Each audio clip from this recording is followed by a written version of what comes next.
Entonces, como les decía, vamos a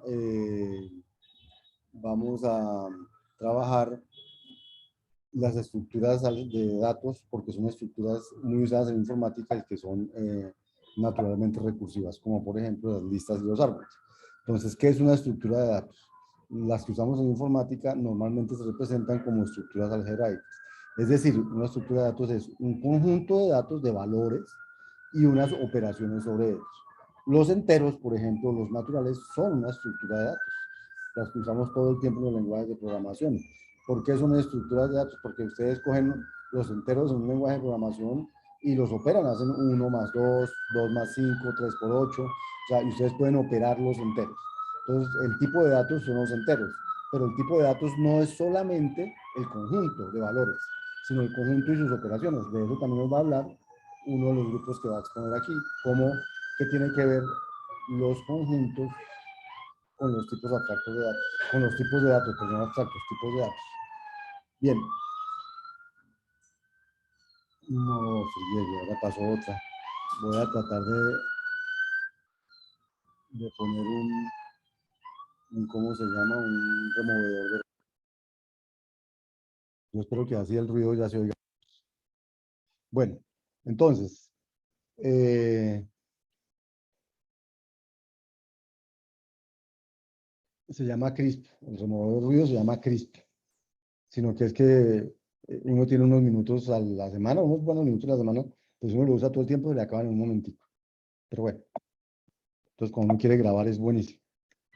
Bueno, muchas de estas estructuras de datos se representan con conjuntos definidos recursivamente y con operaciones sobre esos conjuntos que son naturalmente recursivas.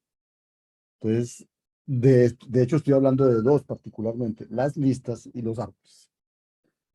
Entonces, las estructuras se usan para representar de manera genérica, o sea, independiente de la implementación, estructuras de datos que se usan en informática, por ejemplo, las secuencias y los árboles, que son las listas y los árboles.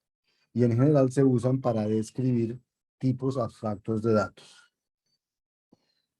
Para eso se usan las estructuras, para describir tipos abstractos de datos y tipos abstractos de datos se llaman. ¿Por qué se llaman tipos abstractos de datos? Porque es un tipo de datos que yo puedo manipular con operaciones, con valores, pero que realmente en la máquina no existen, sino que se modelan o se implementan de diferentes maneras. Entonces, listas existen en todas las máquinas no implementan las listas de la misma manera, pero las operaciones sobre listas son genéricas, de manera que usted, en el lenguaje de programación que use, pues habrá las operaciones de listas, habrá las operaciones de árboles, aunque las listas y los árboles en esos lenguajes de programación no se han implementado de la misma manera.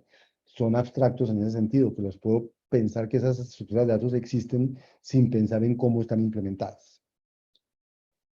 Entonces, uno puede estudiar estas estructuras y sus propiedades de forma abstracta. Cualquier implementación deberá cumplir esas propiedades. Y ese es uno de los principios fundamentales de la ingeniería de software hoy, es separar la implementación del uso de las cosas. Entonces yo voy a poder usar las funcionalidades sin saber cómo está implementado eso por debajo. De hecho, hoy casi todo lo que hacemos en programación está basado en las librerías, en las librerías se importan librerías y uno usa son las cosas de las librerías, no lo que hay por debajo. Cuando usted va a hacer un dibujo en un computador, no importa una librería de hacer dibujos, le dice hágame un cuadrado y le hace un cuadrado. Usted no tiene ni idea cómo diablos está eso representando un cuadrado por allá abajo, ¿cierto? Entonces, todas esas librerías, a veces ahí es frameworks, como dice José Antonio, que lo que le ayudan es a, a no tener que ir tan abajo y ser más abstracto en sus cosas. Los frameworks son más que las librerías, porque los frameworks, digamos que más bien son como agrupan diferentes funcionalidades para uno programar. Por ejemplo, IntelliJ, Eclipse y esas cosas, lo que le dan a uno son funcionalidades, pero realmente cuando uno va a correr un programa, el programa tiene que decir qué librerías va a utilizar y las usa. Y ahí es donde está usando, digamos, esas cosas en abstracto que ya están implementadas. Usted no sabe cómo están implementadas, pero las usa. Entonces, esas cosas que están inventadas ya se usan. Así es la vida, pero así es la vida en muchos aspectos. La electrónica también es así.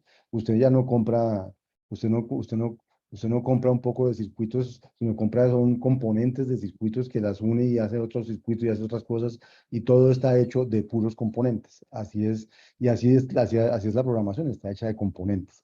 Ahora, usted ya no sabe, eso son cajas negras, usted no sabe cómo están hechas.